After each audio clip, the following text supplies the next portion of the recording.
let's start the show like we always start the show with some monologue jokes. Yeah! Okay, some local news first. Chicago man was arrested for punching a cop after a Dave Matthews Band concert here in Chicago. Yeah. Now, the sad thing is, if only he had thought about punching that cop earlier, he could have gotten out of that Dave Matthews Band. Oh man, injury to insult, going to jail, and sitting through 9 hours. Oh boy.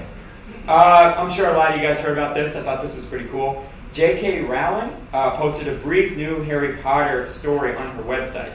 That, while it is very exciting, she has said time and time again, it will not be part of a larger new Harry Potter story.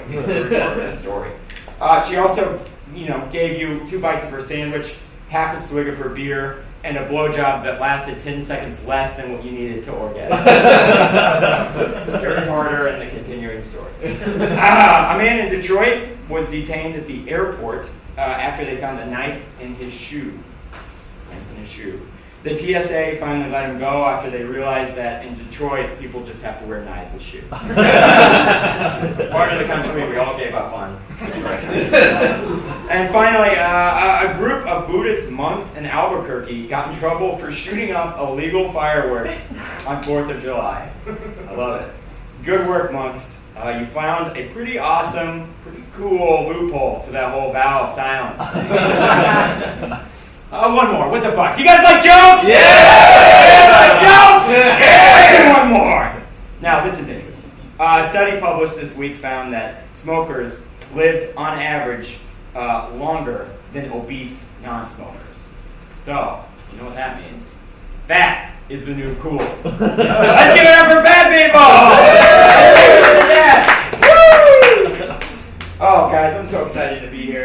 I've never held a baseball bat before. That's my entire life. Trying something new. Now, as many of you can tell, I am unfortunately a little bit under the weather. I'm getting over a cold.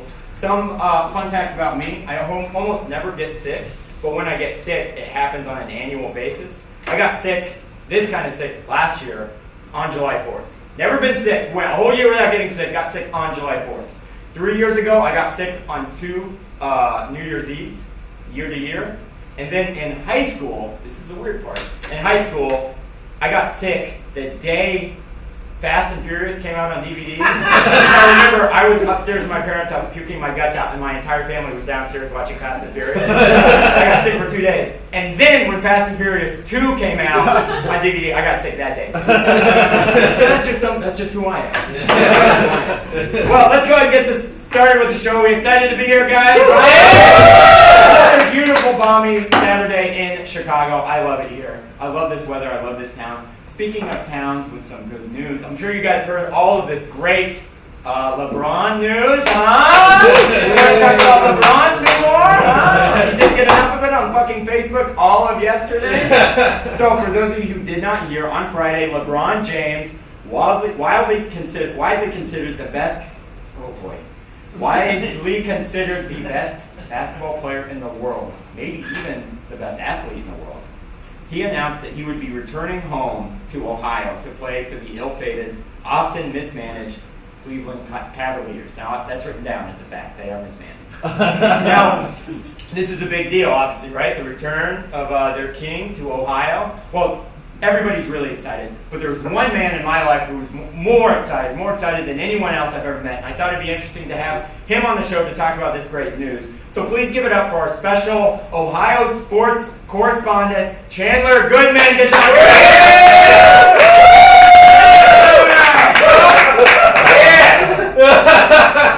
Chandler, thank you so much for being here today. And congratulations. So tell me, how does it feel? How do you feel about LeBron's decision? Harrison?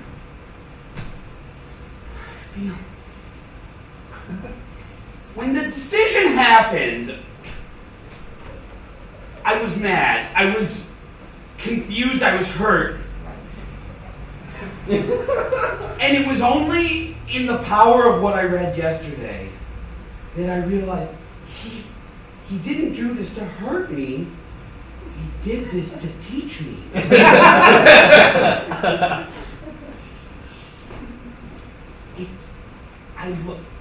He taught me. I'm sorry, wait. What are you holding and sniffing? It looks like a burned jersey. Oh, so good. Oh, it's so good! You're telling me that after he left and you burned his jersey, you kept the remnants in case he ever came back? Is that what you're telling me? I rifled through my LeBron drawer.